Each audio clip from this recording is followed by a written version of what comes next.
with our hip intro. Welcome to Marriage with Joy, which is the most open discussion on the internet about the positive, purposeful, powerful, pleasant aspects of living in harmony with matrimony. Marriage with Joy unabashedly discusses the most interesting questions raised by listeners. Our informed and informative panel addresses issues with thought, wit, and aplomb. Voted best of the web 2 years running.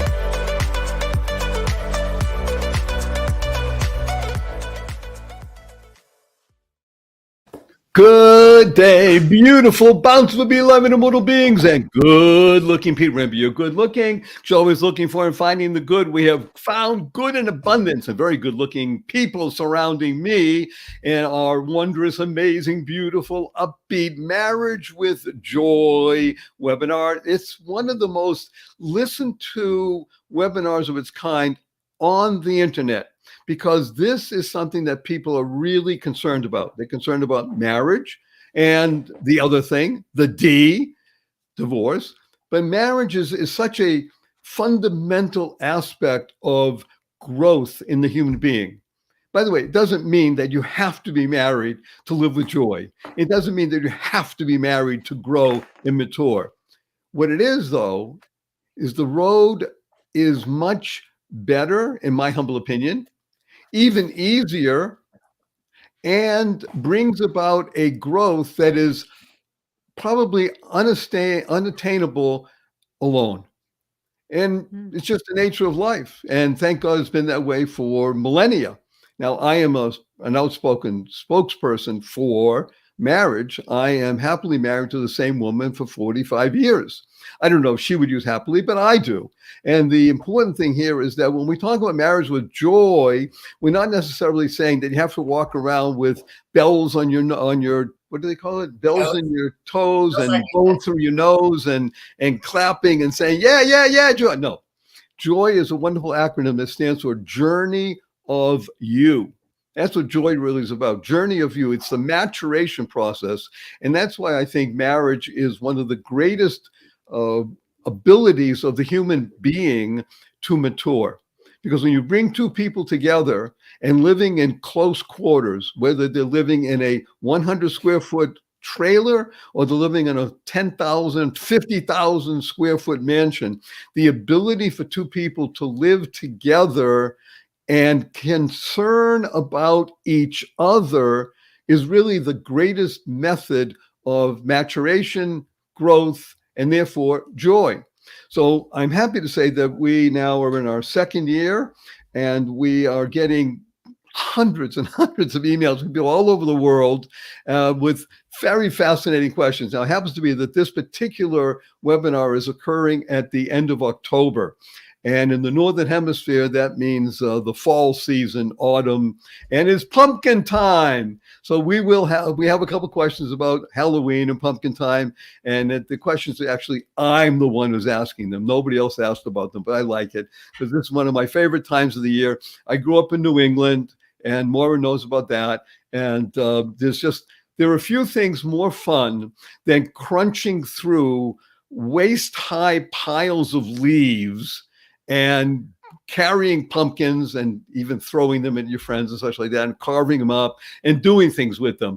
I mean, it's a time of the year that is just so fraught with fun, because you know that every day that goes by brings you closer to winter, especially in New England. Now, Southern California, it doesn't matter so much. So we have representing us today, from some of the most remarkable human beings in the world, amazing Dr. Diane Medved. And she is headquartered on an island. Yes, they put her on an island called Elba. Okay, it's not Elba, but she's on an island outside of Seattle, Washington. And we have on the West Coast also, but lower down, right on the beach, Manhattan Beach, wonderful Lori McDermott, the wife expert. And we have on the other coast, the East Coast, but on the West Coast of the East Coast in Florida, the wonderful Maura Sweeney. So, and notice that, by the way, they're all wearing long hair. They did it just to antagonize me, but that's okay. I could wear my shaitel, my wig, and really fit in and just be a cross-dresser for a day, but I won't for the moment. So let's just jump in, and I'm going to go to the first question. That is this particular session, by the way, is we've been going on for a few sessions already, and we're going to continue until probably January. And it's really about the ability for marriage to be that place where kids can feel the safest. Kids are, in my humble opinion, are under attack these days from various forces, by the way, on both the right and the left. In other words, the right may want to smother them and put them in a certain place. The left wants to do certain things. But suffice it to say that the United States of America is going through an interesting, difficult process right now vis-a-vis children. And the one that stands out, I've had several questions. Actually, we have 48 questions in this, but the different levels of questions deal with things like gender, deal with things like race, and deal with things like COVID. Now, COVID, for the most part, at the moment, is we've passed through. Well, we certainly passed through the first stages of what was COVID and the lockdowns and such. But now there's a new issue that's coming up in different cities and states throughout the United States of America. Not the federal government anymore. It's local situations, again, state, even county. The federal government is toying with the idea of mandating COVID shots for kids in, what do they say it? They sent it to me. Oh, in daycare. These are the questions I'm getting. I'm telling you, there were 37 of these specifically about daycare. There was another 35 talking about grade school. But the idea of mandating COVID shots, or in this case, anti-COVID shots, for kids, let's say, under the age of 7. And most people that are writing in say they don't like it. They're horrified by it. And they want to defy whoever wants to mandate this. But I'm telling you, this goes to the way Diane thinks. They want to defy it, but in a loving way. They don't want to just say up yours. They want to say up us. That was being funny. Okay, didn't work. They want to work. They want to work with people, not against people. So the question on the table is, Diane, Lori, Maura, Diane, Maura, Lori. That's how we usually go. Tell me your opinion about mandating COVID shots for kids under the age of 7, and would you do it? Well, since I'm up first, there are a lot of shots that are mandated for kids to enter. I don't know about daycare, but I certainly know about kindergarten. And what they have done is bring disease down. And I don't think that it's a negative thing to want to make an environment where kids are exposed to each other in all sorts of ways as unrisky as possible. And frankly, I don't think that there's going to be mandates for kids to have COVID for daycare, or maybe daycare that includes a lot of older kids, but certainly not for preschool. I don't think that's going to happen, but because they're not really as at risk. But on the other hand, I'm not against inoculations. Oh, wait, let's be blunt. We're not talking about anti-vax people. We're talking about the COVID part. But the COVID part is sort of part of that panoply. Do you trust the medical establishment? No. If you doubt that it's good, you don't have to. You should go to your own doctor, and you should talk about it with the doctors that you trust, and find out whether or not this is something that you feel would benefit your child. Frankly, my personal opinion, you asked our personal opinions. I think it's a great thing. The more immunity we have against illness of all different types, the better we're going to be, the more healthy we're going to be, the fewer adults are going to catch things from kids. Last year, I got RSV from my grandson. I'm sorry, what is RSV? It's one of the 3 viruses that they expect to be surging this winter. It's called respiratory syncytial virus, RSV, respiratory syncytial virus, and it kills people.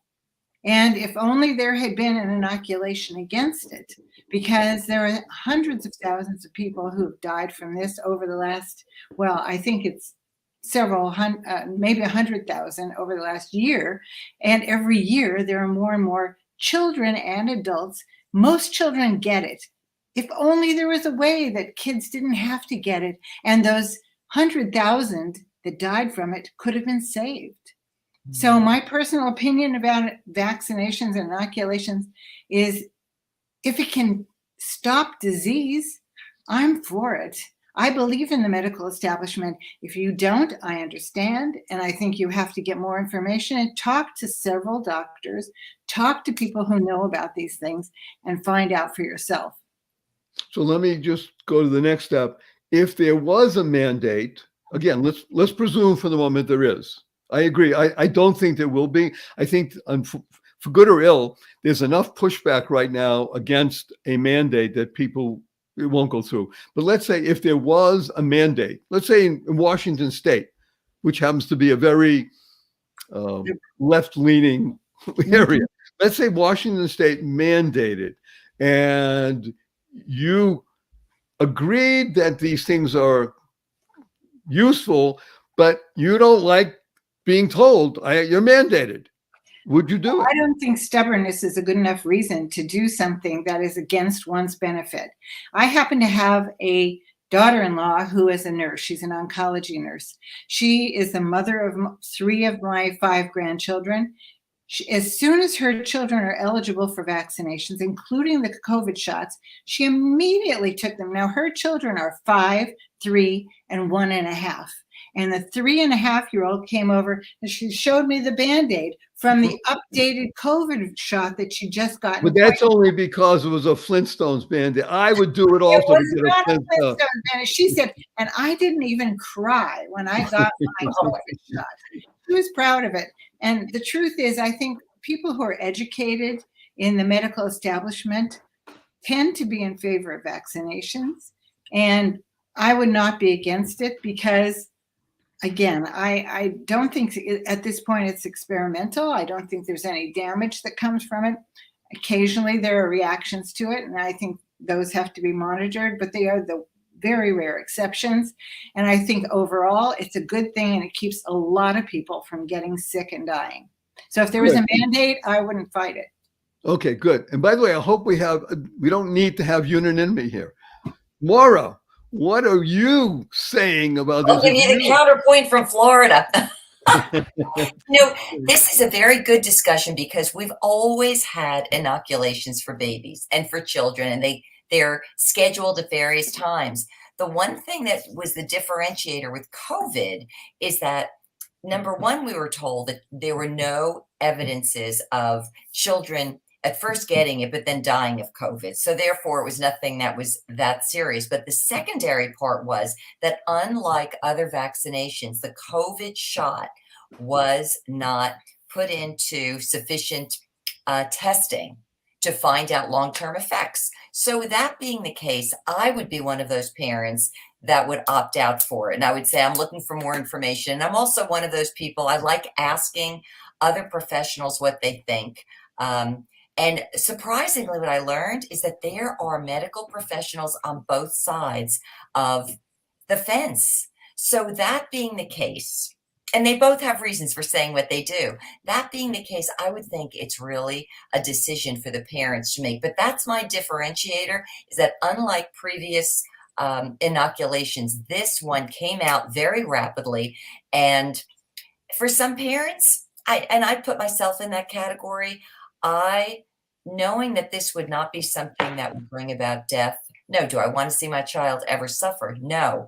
But I would be averse to having my child go in and take it. So I would say it would be one of those situations where parents decide. But if I could add one other wrinkle to this that I noticed, first when I heard it coming out, I figured it was kindergarten and above, but children start school now at 6 weeks. So really get started anytime. The surprising thing for me is that unlike when COVID first came out and everyone was so frightened and they were really looking for whatever they could in terms of making sure that they were protecting themselves, I was very, can I say, shocked at the pushback, because first it was maybe 5 states, then it was 7 states, and there were more states saying, you're welcome to have the COVID shot, but we will not be making it mandatory. So I'd be one of those parents to say, let the parents decide as opposed to having the state mandate it. By the way, I was just shocked. You telling me people put their child into some sort of educational system at the age of 6 weeks? Yes, this is amazing. Excuse me, Yes. this white having beard it. means I'm older than you. I mean, No. that's a bit shocking. 6 Well, weeks? 6 weeks. In fact, I'm always out and about and I'm always interviewing people. There is a woman I know who runs a preschool, and she was telling me that not only are the children in it as early as 6 weeks because moms have babies, then they go to work, but this was the shocker of all shockers, is that not just that the children are in there at such a young age, but they have curriculums for babies. I'm like, oh my gosh, I couldn't believe it. What is a 6-week-old? Okay, well, son, that might be another entire show. Another conversation. I dropped my mouth. Okay, wonderful, Lori, the wife expert. Tell us what you think about this. Mother of 3 interesting growing children from high school into early college. First of all, what do you think about mandatory shots for kids in daycare, and would you do it? Back when I first had my first babies, I was, time to get your shots. And I'm like, hell yeah, we do not want polio. We do not want all these other diseases that have been around forever. And back in the 40s, 50s, I don't know the years, but they created a bunch of vaccines that work today. So I'm like, those are proven, let's go. I had a friend of mine who decided against it. And why? She was afraid of the MMR shot, which many of our people in our moms groups took those shots or took a whole bunch of shots, thought it was the MMR, and then a lot of their kids ended up with autism. And I was terrified my kids would get autism. So By the way, that is a myth. They don't. You don't get autism from a shot. But I will tell you, I need to interrupt because this is really important. I have something called Guillain-Barré syndrome, and Guillain-Barré syndrome was a result of people getting flu shots. Yeah. I haven't had a flu shot since I had this 17 years, but flu shots in the late 80s, early 90s did trigger Guillain-Barré syndrome because it's an autoimmune disease and it triggered response, and people were paralyzed. And you're not talking 3 people. We were talking 40, 50, 60 people, and it only occurs once every 200,000 people in the natural environment. I'm a naturalist. So I just want to make mention that autism, no, but yes, things do happen. Stuff goes bump in the night. Okay, I'm sorry. So I interrupted you, but yes. So there was enough people around me whose children were all getting autism that I just got a little nervous. And I decided to check with my doctor. And she said, well, I have an idea. Instead of doing all these shots at once, let's break them up. And I'm like, okay, let's do it. Let's go. So it was a conversation I had with my doctor. She heard my fear. She came up with an idea. It worked. We did all the shots. I was happy with that. None of my kids, everyone was good. But moving forward, my friend who didn't get the vaccines for her kids ended up getting it later, which oddly enough, she is completely like pro COVID vaccines, which I think is great because she learned her lesson. Her kids ended up getting some weird diseases that they would have never gotten if she had gotten vaccinated from the very start. So for me today, I got my shots, I got my boosters, I am set, but my kids, 2 of my kids who are younger haven't. And the reason why is because one of them has a couple little things going on with him, and I don't want to put him in a position to have that come into his body. Not yet. Maybe later. I mean, it's still an experimental thing. And yeah, there's tests. And yeah, I just want more data and proof. And as a parent, I'm allowed to wait for that because the chance of my son getting COVID and dying are so small. The chance of something happening to him with the COVID shot are high. So I would like to see more competition, more people getting, into the vaccination, playbook for disease control to make that happen. And I think that's going to happen. I mean, our doctors and our chemist people, they are smart and we can beat everything. We just have to put our nose to the grinder and keep going. And I will tell you, when I was little, I had a bladder infection. My mom gave me a drug. The doctor gave me a drug and it stained all my teeth. And they didn't know it did that. And it wasn't until several years later that all these teeth were coming in and they had this thing called tetracycline stain. So it's like, you don't know what's going to happen. And I had to get my teeth bonded because they had a black line through them. And it was a new drug. And my mom jumped on it to solve my bladder issue. And it turned out I had a repercussion. So I just want more time. And I don't think it's, and if you're 90, get a COVID shot. It's worth it. If you're 7, you can wait. Whoa. Well, that was a great round, kids. I love it. Very, very good. Thank you so much. Woo. Okay, let's go to something very uncontroversial. Men can't be women and women can't be men, in the real sense that men can't give birth. Now, you might think, laugh at that. How could that be? Okay, we won't go to the extremes and say there are weirdos out there, wackos, that want to hold by this. But men can't be women, women can't be men. I'm telling you, 87, maybe 90 letters about this saying, I just don't like this. In my school, they're talking about them, most of the people, right? They're not just talking about it. It's the teachers that are talking about it, not teaching it. I want to make mention something very important. I read the letters, the emails that we get sent. And I sometimes send back, I say, do you mean teaching, talking? Almost always it was talking about, not teaching. I think teachers are smart enough to realize that if they try and teach things, they'll be called on the carpet. But there's talking about it. And people are telling me, my kid comes home confused. In other words, can women be men and men be women? So we're going to ask our resident scholar, Dr. Diane Mavid, would you please weigh in? Can men become women and women become men? This is a thorny question, Barry. Well, that's why we do this stuff. Hello, we're not milquetoast here. We go to thorny questions. Okay. According to one's biology, one's genes, you will be the gender that you were born for your duration. You cannot change the fact that every cell in your body is coded with a gender, X, Y chromosomes. You cannot change that.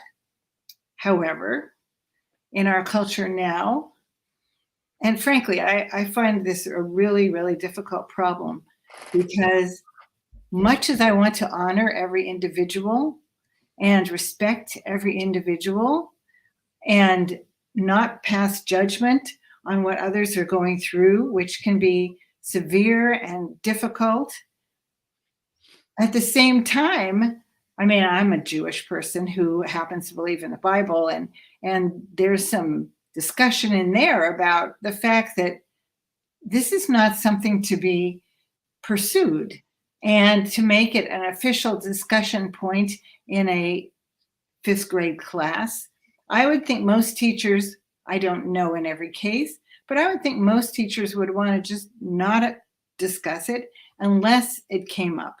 And I believe that it's likely that many cases are where there's a student whose parent says, well, little so-and-so has been talking about being the other gender, and we want to encourage his or her discussion of that, their discussion of that, or exemplification of that, or wearing a different type of clothes to school. If it's a little boy, maybe wearing dresses, princess dresses or whatever.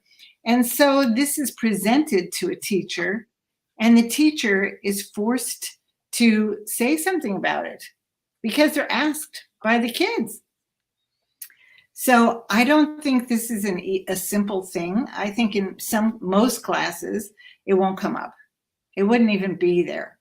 However, I think, and we're talking elementary school, Right.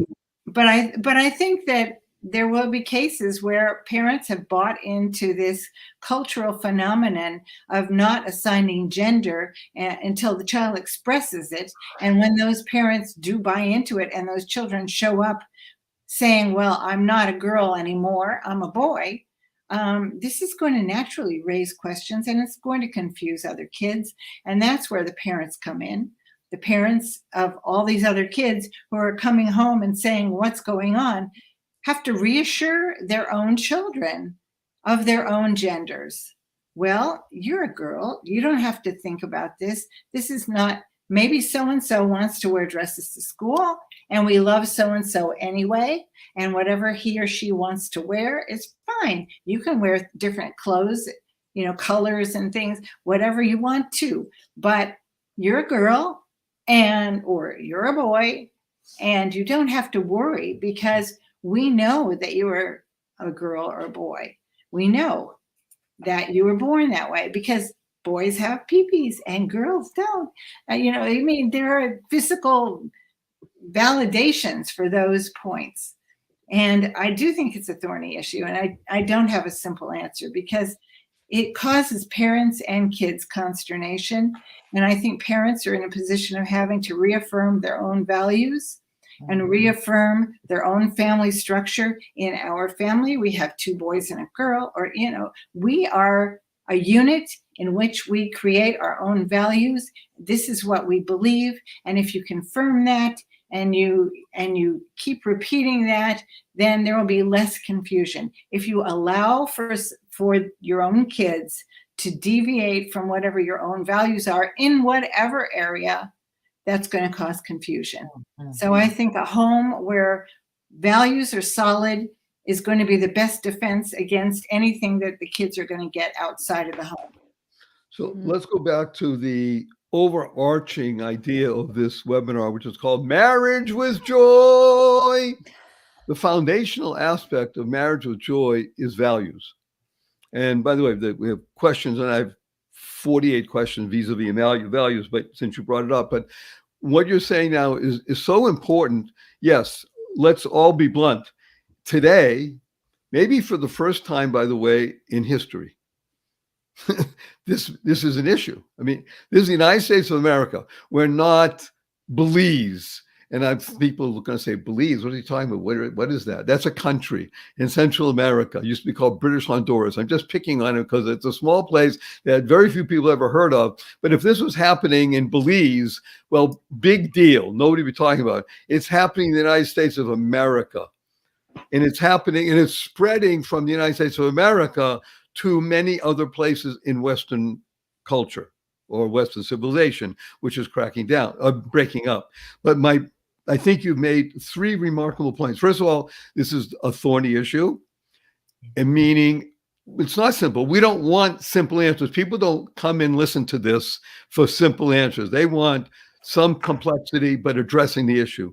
And I think you brought up now, and we've talked about in the past, 2 very important words. One is it causes confusion. And confusion, in my humble opinion, in young sprouts, which is what kids are, is probably the most unwelcome part of growing up. For me, growing up was about having fun. Okay, I'm just being blunt. I'm a guy. I wanted to play ball. I wanted to pull girls' pigtails. Yeah, they had pigtails then. Put them in an inkwell. I mean, just have fun and just do stuff and be crazy and kill it and silly and who knows what until you get to a certain age, whether it's 12, 13, 14. But kids don't need confusion. It's the last thing I needed or wanted. And the ability of reassurance is wonderful, ...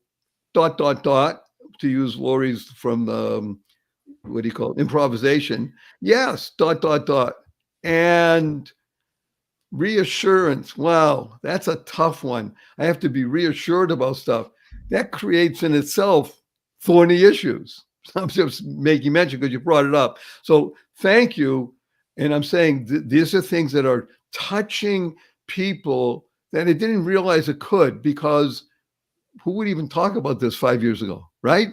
And yet it's a not mainstream, it is a main issue in many circles which don't want to give up. They want to push this for whatever the reason. I won't go into politics, but there's a desire to push this confusion and therefore need reassurance by parents, which causes all kinds of issues. So with that as a lead in to you, wonderful Maura, let's talk about men can't be women, women can't be men. Huh? What do you think about that, bearded lady? This thing is such a massive topic. I agree. It's totally thorny. I was thinking the same thing, that when people are born, they're born with X and Y chromosomes. So that's all we used to know. If I could add a little bit of levity, talking about school, when I was young, I could remember we had a student teacher come in when I was maybe in second or third grade. This is going back just to give you a picture of how much things have Wait a changed. minute, I want to interrupt one moment. Maura, you were raised in a Catholic atmosphere, correct? I went to public school a couple of years ago. Oh, so you didn't wear black patent leather shoes. Okay, forget it. We weren't allowed to. I think I grew up in a Jewish Catholic area, and the girls, it was great. Patent leather shoes, you can look down and see shiny and look up the skirts. Okay, any different story, but yes. But just to give everybody who's listening today, because you realize we're all from different decades. When I was young, third grade, we had a student teacher come in, and she was there only for the semester. And I remember one morning, one of the boys in class asked her if she was expecting a baby. She was probably maybe 4 months pregnant. Back then, when I was in third grade, teachers didn't even say they were pregnant. So, and she was embarrassed that if you got pregnant and you're a teacher, you stopped teaching. That's how far we've gone from not even talking about a baby in a basket to, gee, what do I want to be today in terms of my sexuality? It is true. We've got every aspect of us has X and Y chromosomes. So we are literally born a specific way. I will say, though, I do have one girlfriend who was born in that rare category with more than one sex. And apparently that's been going on forever, but it's an aberration. At the hospital, they must have made a decision. I'll tell you, she's a woman. She's had 6 kids. She's a woman. But so it does happen. It's not to say this never happens. The key words here. All right. There were a couple of things that came up. Conversation versus curriculum. There are some school teachers I've spoken to. In fact, I was with a few yesterday, teaching children who are a little bit older, let's say high school age. And in some cases, it is being pushed. So there are some teachers that want the conversation and they want the curriculum. In other cases, there are some teachers that don't. So it's very thorny. It puts everybody kind of at odds because it's all new territory. The word confused for young children, I agree with Diane. This would be my sense.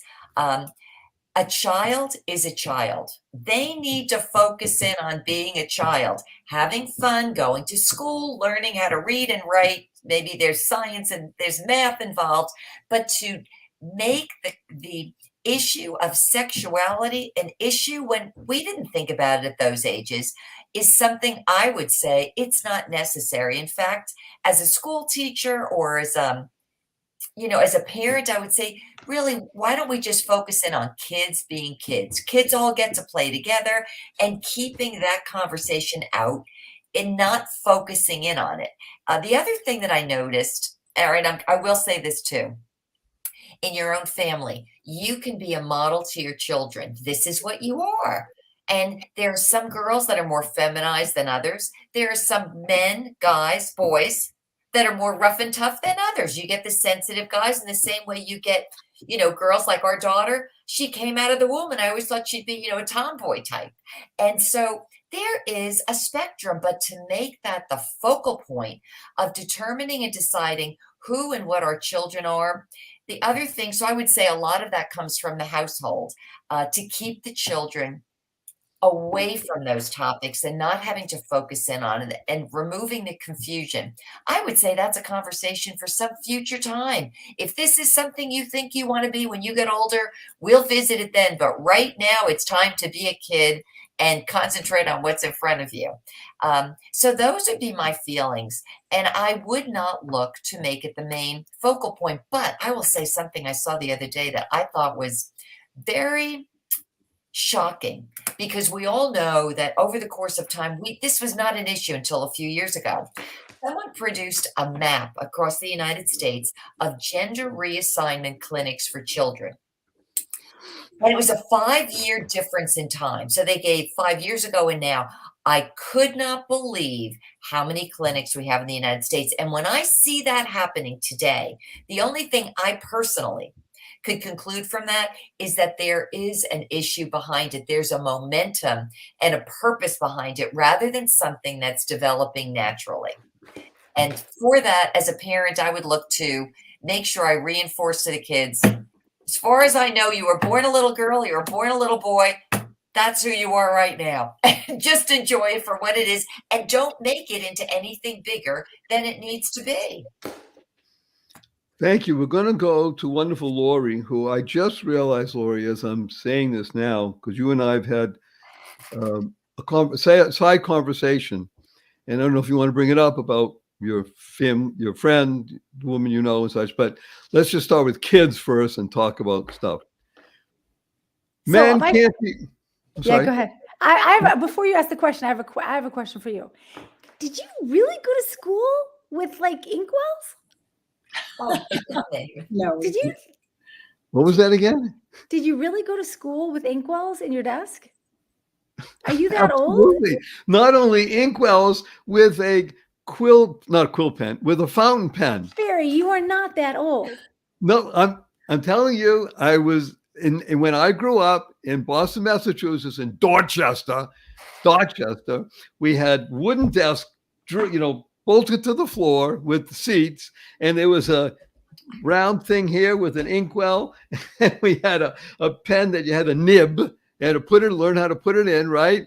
You stuck in it. I learned how to write in cursive, and it served me well for a couple of years. It was wonderful. Can you imagine? All I can say, can I you remember the things in the desk. But it was obviously before my time. But can you imagine today if ink was in the hole? Like kids would be like putting it on their face. I'm telling you. Look, I must say I think about it now, and I realize how fortunate I was to have experienced something as bizarre as that. Yeah, big time. Because actually, what it did for me when I became okay, if anybody cares about this, it's up to you. When I became a little older, I think it was around the 8th grade. I just loved to devour books, especially about history and American history and such like that. And I always wonder, how do you take a quill pen? What's a quill pen? It's a feather from a turkey or something, right? Or some bird. And to cut it in such a way that you can actually dip it into ink and it would hold. And they actually taught us how to do that. I went to Sturbridge Village. You know what Sturbridge Village is, Maura? Sturbridge Village, it's in Massachusetts. It's in Massachusetts. It's the creation of the 18th century. And so it wasn't that far to me, but because otherwise all you ever know is a ballpoint pen, right? And people, a lot of kids today don't even know about that. They can barely write because they're digital natives. And interesting enough, just a data point, in the rest of the world, so we have now a billion plus people using what do you call it? What are these things called? Yes, these cell phones, smartphones. So the next billion, they say, whoever they are, I know who they are, but the next billion they don't use a keyboard, because a lot of people in many other countries don't know how to read and write. They use only video. Now there's hit a button to record a conversation or to make a video, but not to read and write. So the definition of illiteracy is the inability to read and write. I know a number of people growing up especially, who knew 3 or 4 or 5 languages, but they were illiterate in those languages. They could speak them Mm. because of capabilities of ear and learning things and clever people, but they couldn't read and write. So the definition of a literate person is somebody who can read and write. So the next billion people and other billions of people coming after that using these devices is fascinating, that you can hit a button and record your voice and send that someplace that you can learn, or make a video that you can learn. That's why TikTok actually took off. That was a pun. TikTok took off, okay, in China and places like that, where you didn't need a particular skill in literacy. You had a skill in creativity, which is fine. Yeah. I'm just saying it's so fascinating. So yes, I grew up with inkwells. Okay, sorry. So what was the question? I got Oh, the lost. question is, men can't be women. Women can't be men. Is that true? Yes. I don't agree. I kind of agree with everyone else. I have some friends. By the way, that was a pregnant pause for the men that could be expecting. Yeah. It's horrible. I don't like to see when men change and then they go into women's sports. I've been reading about that. I've been reading, not listening, but reading. And that's really hard because I don't think it's fair. It's hard for the parent. I think kids should be raised whatever they are. And I think in a parent home, if you have a strong parent and they're standing up saying, well, what are you? Are you okay? Are you a girl? Are you a boy? And that's just it. The conversation will be open. It's like having someone with orange hair. How many orange kids do we see these days? Maybe a few.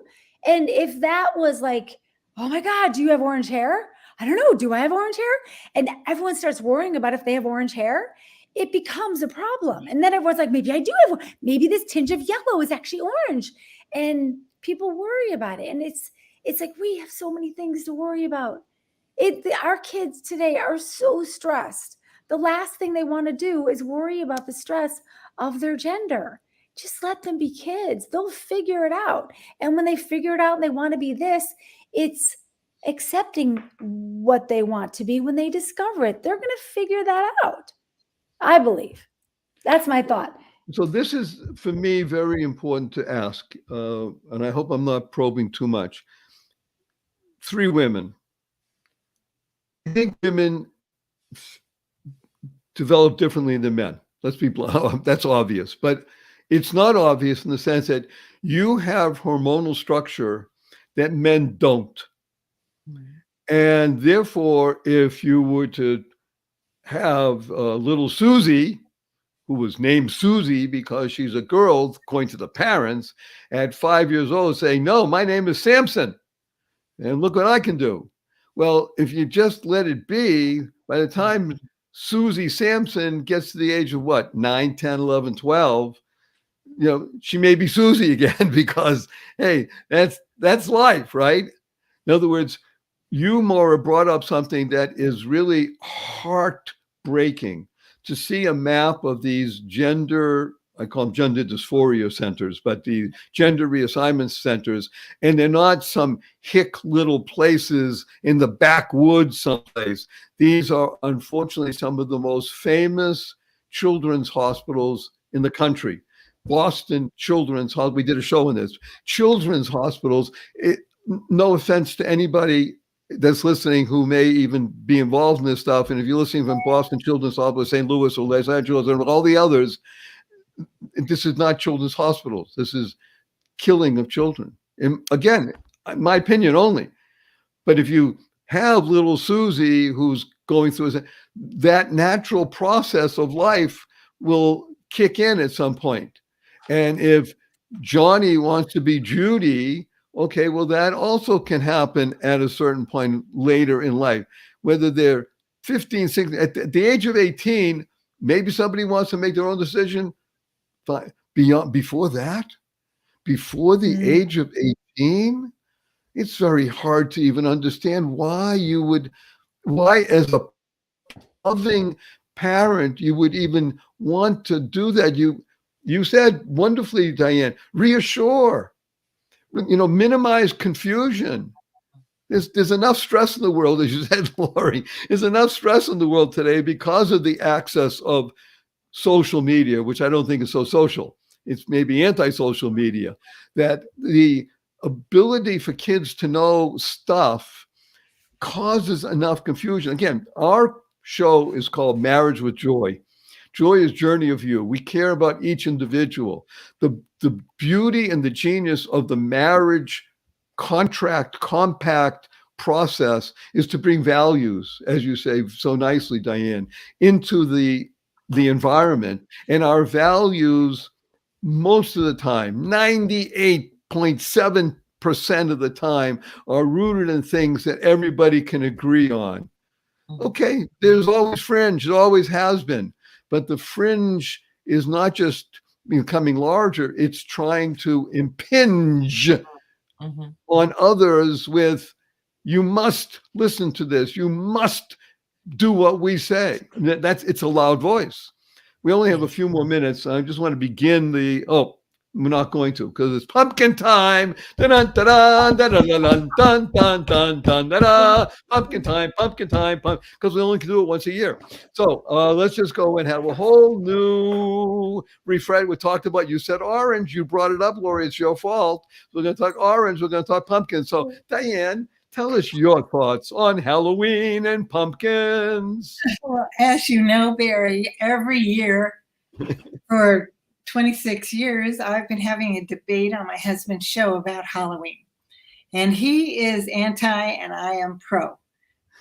We have a whole slate of reasons, which I won't go into, but I would say that for little kids, dressing up is a natural, fun thing.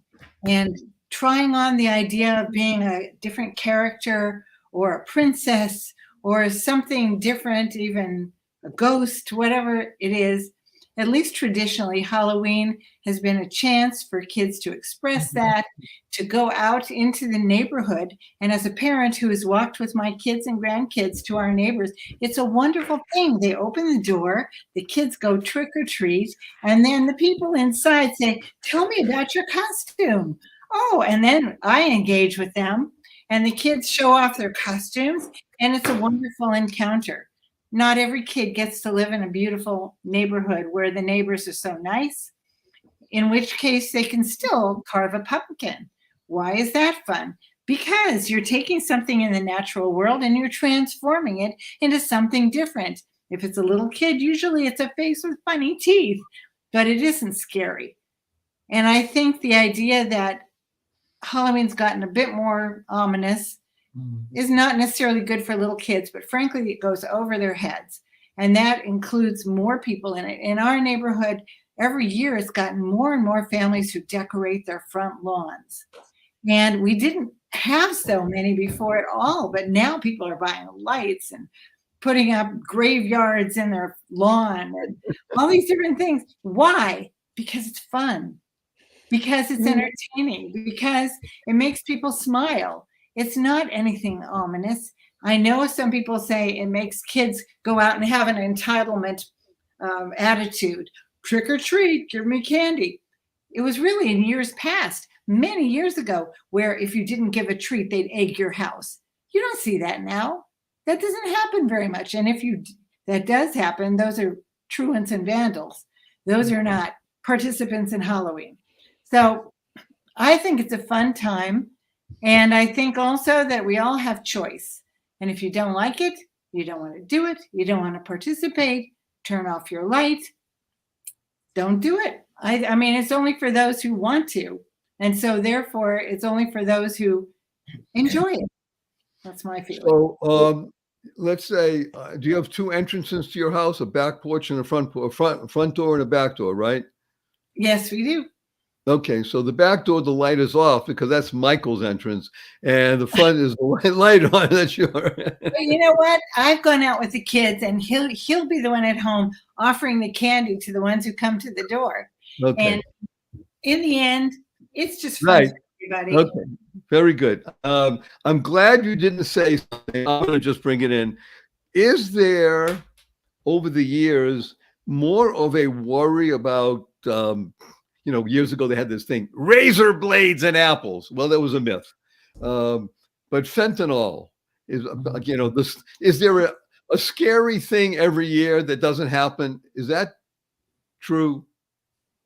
I mean, I hope. Okay, well, let's leave that. I haven't heard that bad things happen. Maybe occasionally they do, because they happen occasionally anyway. But overall, Halloween doesn't produce that kind of behavior, because if you're going to be giving away candy, you're being generous. You're giving. Let's hope so. Maura, what happens in your neighborhood with Halloween? All right, I'll tell you our family thing. My husband from day one always hated Halloween. He thinks it's satanic. Just can't stand it. He'd be one of the people, lock the door, we're going out for dinner, we'll come back when everybody's finished Halloweening. Me, I have not dressed up for Halloween since 6th grade, and I felt like an idiot. Now, our daughter, you give her any opportunity to dress up, it doesn't make a difference what day it is, she loves doing it. And this is what I think. I think that there's always a great opportunity when people do want to dress up. I find this with adults. And it's funny, it's like a kid thing. They just like to be somebody else. And some people are phenomenal and so creative with dress ups. And so if you happen to be a parent that, let's say, you're concerned about safety on Halloween, or like my husband, he doesn't like it because it's satanic. There are communities, neighborhoods, churches that will do harvest parties. And you can still get the same outcome, but you just create it into something slightly different. And I wouldn't want to deny anybody the opportunity to dress up and have fun. I wouldn't. It wouldn't be my thing, because it's not my personality. I don't know how to do it, but I think it's very fun to watch other people do it. And I think that there's ways in this season to be able to have fun and enjoy those harvest parties and get dressed up and be the M&M kids or something, whatever it is you want to be, and have a great time with it. And I think even though I don't dress up, I enjoy looking at people all dressed up. So I'm a little bit of everything in my answer. Okay, fair enough. Wonderful. Lori, what do you do for Halloween? So I think kids like it. My kids love getting dressed up. And I think it's because of the whole social media thing. They see everyone else doing it. They love to dance. When I was a kid, boys hated to dance. Today's boys love to dance. And I think it's because they see other guys doing it, so they think it's okay. So what our traditions are for Halloween is they dress up, they go out. I love looking at people. I never get dressed up, but something I do, which I want to share with everybody, is I have face paints. And I'm not the greatest artist, but I say free face painting for anyone who wants their face painted prior to 3 o'clock on Halloween. And I will paint your kid's face for a donation to help me get more paints. So that's something I do. You guys aren't nearby, otherwise I'd paint your face, but I think it's super fun. I went to a masquerade party a couple weeks ago for the Chamber of Commerce here, and they said it's a masquerade party. And I was going to get dressed up in a bunny. And then I was like, wait a minute, masquerade, what is that? And I found out, you just wear a mask and you just wear your clothes. So I was like, I'm going to paint my face. So I painted my face. I painted a mask on, which was hilarious for like an hour. But then everyone took their mask off and I was the only one wearing a mask for like 4 hours. I was like, I feel like an idiot, but I just went with it. And I just had fun anyway. But one more thing. Now the next phase is we're moving into Thanksgiving.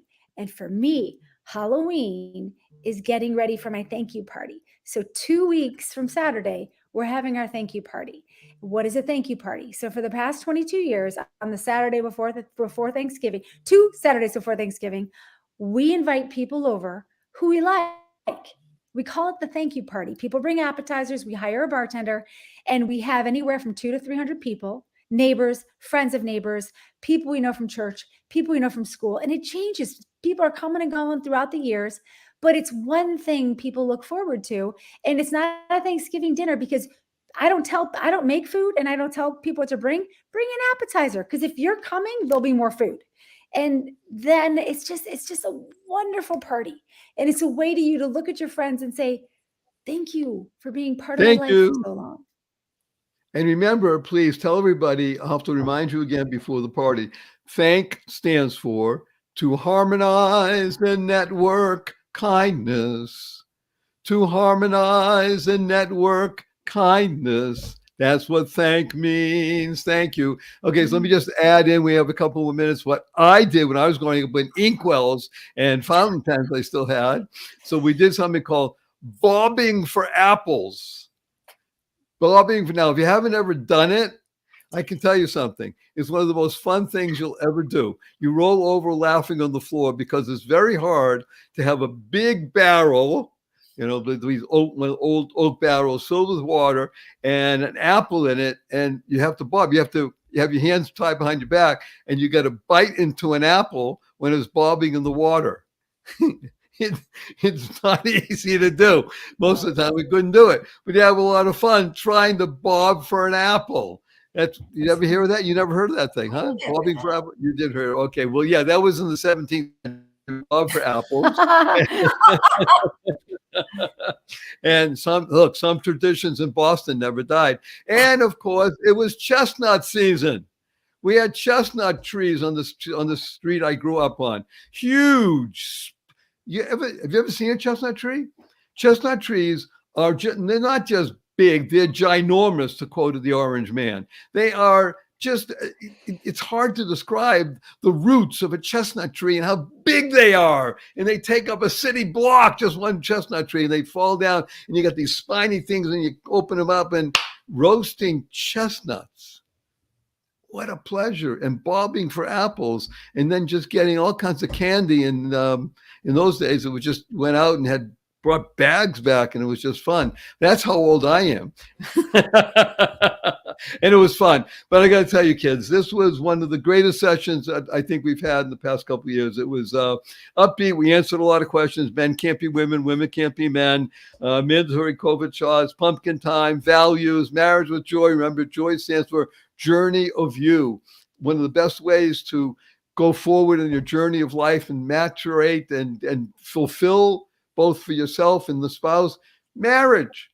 It's a great institution, and it's going to outlast all these crazinesses. It just, hey, we're in a phase, that's all. But we're here for the long haul, right? We're dealing with millennia. We're dealing with eternity. So, of course, as we do on our show, at the end of every show, we do a hug. This will be Pumpkin Hug, and Pumpkin Hug, remember, heartfelt, unlimited giving, and we'll do a blessing. So on the count of three, everybody, 1, 2, 3. That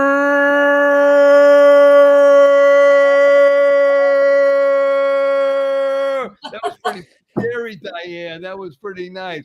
And our blessing there is go forth, live exuberantly, spread the seeds of joy, happiness, peace, and love.